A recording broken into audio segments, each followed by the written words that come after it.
siya, no? Napay kalabutan ang mga responded ka siyang protesti, no?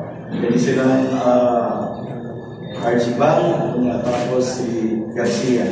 Hindi mo pagpapaya itong protest, hindi siya umigala, no? Ang pagpapaya itong protest, usahan siya kasistima na i-place mismo sa atong balaod party selection.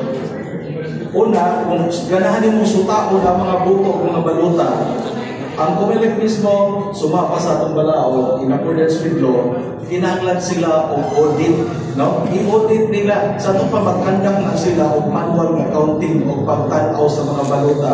Aron pagtanaw kung maayo ba ang performance sa makina, wa pa na masigyan. Pero ganahan yung kag-imuha yung mismo ng manual accounting, there's no other way but a protest.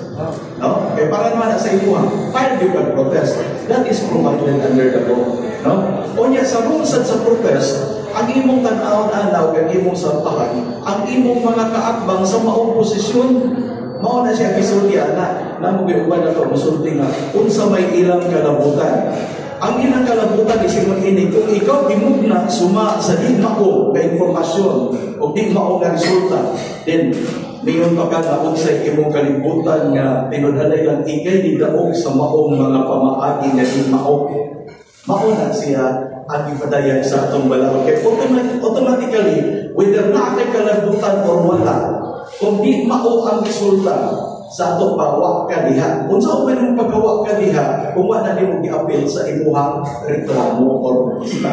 Mao na ang simple kaayo nga translation sa atong balaod. Dili na ingon ba nga ordinary at election contest is not an ordinary civil case. Na ikaw kung sa makakagano man, nagtanaw man ba sa resulta, butob sa pagkapunit sa resulta, especially resulta nga di mao, makabenepisyo, kinahanglan nila siya na i-appeal. In fact, sa rules, ana, ako lang karoon, rules sa atong protesta, ang tanan, kung ikaw third ka, kinahanglan na kay katungod na mo contest sa first or second. No? So you should face that. It's an important one. Okay.